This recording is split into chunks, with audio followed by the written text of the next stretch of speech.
दुखारी अस प्रभु हृदय हृदय अछत अभिकारी। गीता भी कहती है कि ईश्वरा सर्वभूतानाम हृदय से अर्जुन तिष्ठति, ईश्वर सबके हृदय में वर्तमान है। तब एक प्रश्न उठता है बंधुओं कि ईश्वर के हृदय में बसते हुए भी हम दुखी क्यों हैं? अस प्रभु हृदय अछत अभिकारी, सकल जीव जगत दीन दुखारी। सारा संसार दुखी क्यों है? हमारे दुखों को वो ईश्वर बैठा बैठा मिटा क्यों नहीं देता? ये एक चिंता का सबब बनता है। इसके संबंध में मानस के दो छोटे छोटे प्रकरणों से हम कुछ सीखने का प्रयत्न करते हैं।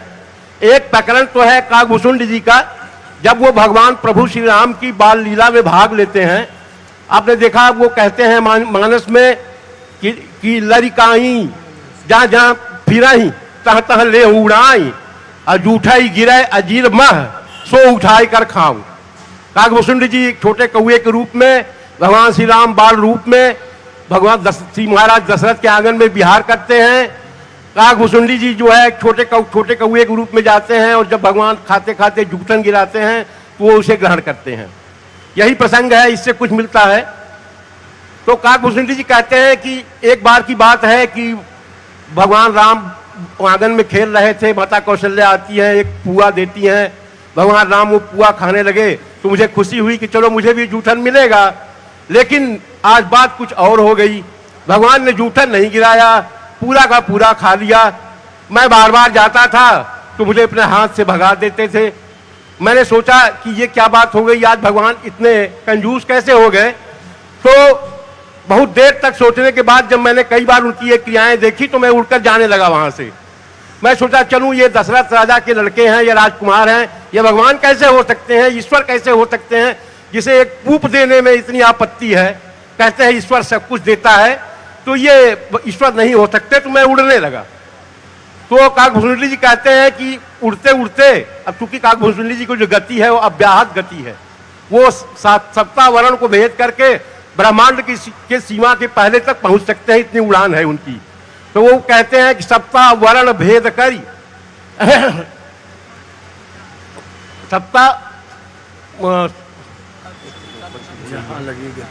ब्रह्मलोक लगी गया हूं मैं, चितवत पंच उड़ात।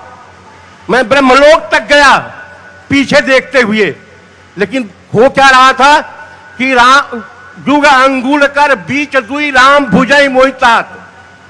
कहे भैया भगवान राम की भुजा के 2 अंगुल मेरे पीछे लगे हुए थे और ब्रह्मलोक तक मेरे और भगवान की भुजाओं के अंगुलों के बीच में 2 अंगुल की दूरी थी, भगवान की भुजाओं के बीच में। तो गरुड़ जी ने कहा कि प्रभु भगवान के अंगुल, भगवान की भुजाएं आपसे 2 अंगुल दूर क्यों थी? भगवान चाहते तो आपको पकड़ लेते, उन्होंने पकड़ा क्यों नहीं आपको? कहा यही तो बात है, इसको समझना पड़ेगा गरुड़ जी, यही रहस्य है जीवन का। ये 2 अंगुल की जो दूरी है भगवान और भक्त के बीच में, ये बड़े काम की है बंधुओं। इसका रहस्य सीखना होगा, समझना होगा। ये 2 अंगुल में एक अंगुल तो भगवान की कृपा का है और दूसरा अंगुल है जीव की इच्छा का। अगर जीव की इच्छा नहीं होगी तो भगवान को नहीं पकड़ पाएगा, और भगवान की कृपा नहीं होगी जीव पर तो वो भक्त को नहीं पाएगा। अब यहां मानस के इस प्रकरण में भगवान पकड़ना चाहता है भक्त को, लेकिन नहीं पकड़ पा रहा है। और श्रीमद् भागवत में इसी का उल्टा है। वहां यशोदा मैया भगवान कृष्ण को बांधती हैं रस्सी में, और बांधते बांधते चाहे जितनी बड़ी रस्सी मंगाती हैं 2 अंगुल फूटी पड़ जाती है। वहां भक्त भगवान को पकड़ रहा है, नहीं पकड़ पा रहा है। यहाँ भगवान भक्त को पकड़ना चाह रहे हैं, नहीं पकड़ पा रहे हैं। दूरी केवल 2 अंगुल की है। वो दोनों 2 अंगुल की दूरी का रहस्य यही है, उसमें एक अंगुल जो है भगवान की कृपा का है और दूसरा जीव की इच्छा का है। भगवान लाख आपको आप पर कृपा करना चाहें तब तक नहीं करेंगे जब तक आपकी इच्छा नहीं होगी।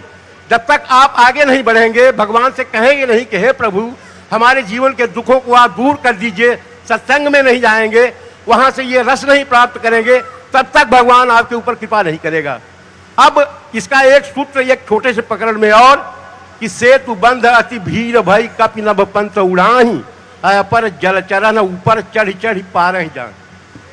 सेतु बंध के प्रकरण में आप देखते हैं कि जब बन गया बांध तो उसके ऊपर से बंदरों के जाने की का क्रम शुरू हुआ। इसके पहले एक प्रकरण देते हैं गोस्वामी जी, कहते हैं कि भगवान ने कहा कि भाई आपके पुरुषार्थ का पुल बन गया हो तो आप बताइए, हम चले देखें। तो लिखते हैं कि भगवान देखने के लिए आए जब उस पुल को, और जैसे ही खड़े हुए वैसे ही देखन कहा प्रभु करुणा कंदा, प्रकट भय सब जलचर वृंदा। तमाम जलचर जो है वो सतह पर आ गए और उनका आकार उन जलचरों का भी उतना बड़ा है जितना बड़ा समुद्र का आकार है। तो गोस्वामी जी लिखते हैं कि तिनकी ओट न देखिए बारी, वो इतने सघन हैं, समुद्र की तलहटी पे आ गए हैं, भगवान को देख रहे हैं, मगन हो छवि सिंधु निहारी। भगवान के रूप सौंदर्य को देख के वो मस्त हैं और अडिग हैं, स्थिर हैं, हट नहीं रहे हैं। बंदर पत्थर मार रहे हैं कि हट जाइए, लेकिन प्रकट बिलोका ही तरह ही तारे। भगवान की रूप माधुरी में इतने आसक्त हो गए हैं कि वो हट नहीं रहे हैं। फिर गोस्वामी जी लिखते हैं कि सेतुबंध अति भीर भई, कपि नभ पंथ उड़ाही, अपर जलचरण चढ़ी चढ़ी सागर पार ही जाए। अपर जलचरण ऊपर चढ़ी चढ़ी पार ही जाए। उन जगनों के ऊपर चढ़ करके भी वो सब बंदर पार कर रहे हैं। सब लोग पार हो गए, अंत में भगवान भी पार हुए। तो बुद्ध के देवता हैं जामवंत। जामवंत ने कहा प्रभु अगर आपके अंदर 400 योजन का पुल बनाने की सामर्थ्य थी तो आपने इतना नाटक क्यों कराया? ये पत्थर लाओ, नल नील को लाओ, बुलाओ, वो राम नाम लिखे रखा जाए, पुल बने, सब पार हो। आप पहले ही खड़े हो गए होते और पुल बन जाता और सब पार हो जाते। भगवान ने कहा जामवंत तूने ये तो देखा कि मैं खड़ा हूं और मुझे देखने के लिए 400 योजन जलचर खड़े हैं, पुल बना हुआ है 400 योजन का, लेकिन तुमने ये नहीं देखा कि मैं खड़ा कहां हूं। तुम्हारे पुरुषार्थ के द्वारा बनाए गए पुल के पहले पत्थर पे अगर तुम अपने पुरुषार्थ का एक पत्थर मेरी ओर रखोगे तो मैं तुम्हारे लिए 400 योजन का पुल बना दूंगा। यही सूत्र है बंधुओं। हम दुखी क्यों हैं? हम सिर्फ इसलिए दुखी हैं कि हम भगवान को बुलाते नहीं, हम उनको पुकारते नहीं।